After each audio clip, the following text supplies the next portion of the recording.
Dyeing your traps, it's a good idea to dye your tools too. This was all rusty from the mud and the dirt that got stuck in there.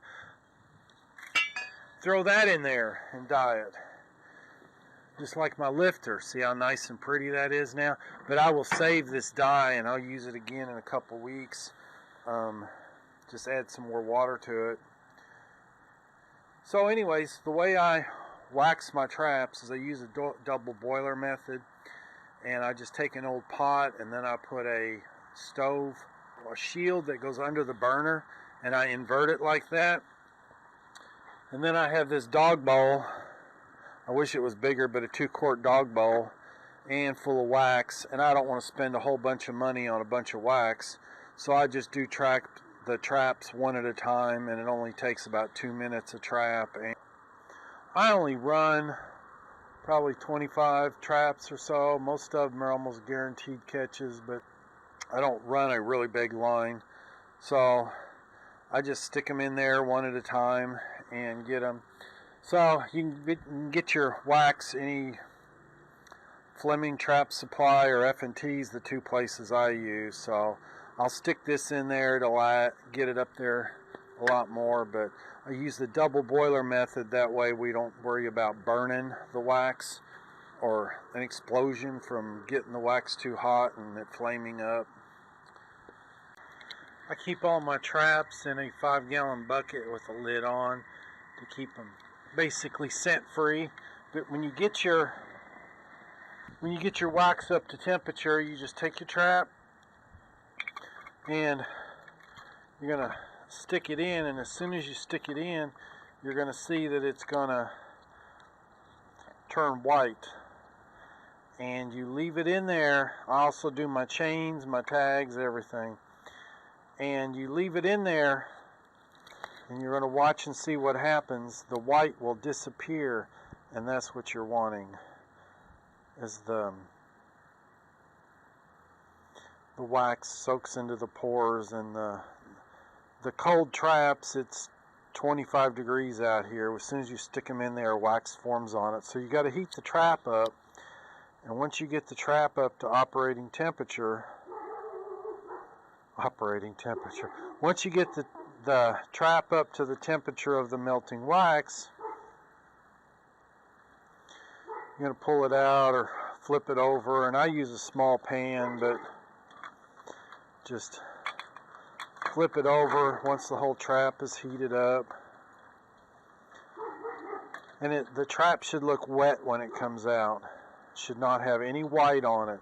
If it has white on it, that wax isn't really stuck on it. It should look like those. So,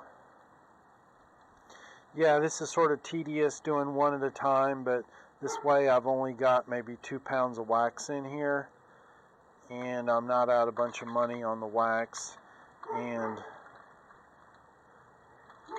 it doesn't take that long. You could actually time it per trap.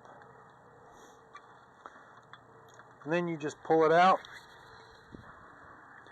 let it drip, so that way we save as much wax as we can.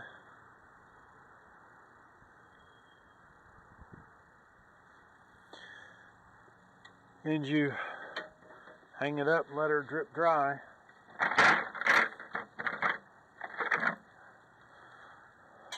So I'm more concerned with the springs than anything else. I really don't care about the jaws, but throw it all in there. It'll turn white. Go do something for about 2 minutes and then come back and rotate the trap, and it's as simple as that. But you'll see that these traps aren't like they look like when I pulled them through this. There's still some wax left on there, and this wax, when it melts, it's going into the pores and it's totally sealing it, waterproofing it, and you will have to break it loose like your pan and so forth. Maybe clean your dog off a little bit. That's why you carry tools with you on the trap line. But that trap is totally protected from the weather now. And also, the two main tools I use is right here. I went ahead and waxed them. Okay, now as you can see, you'll need something to fish out your swivel.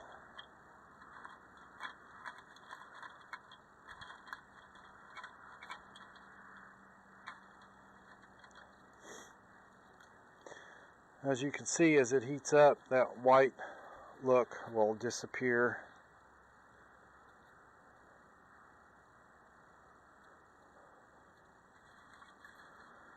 But my main concern is to get those springs, especially the inside of the spring.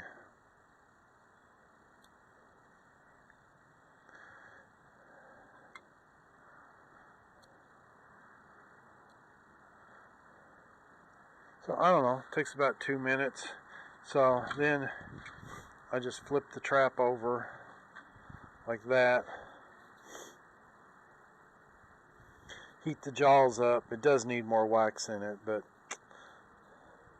about halfway done here.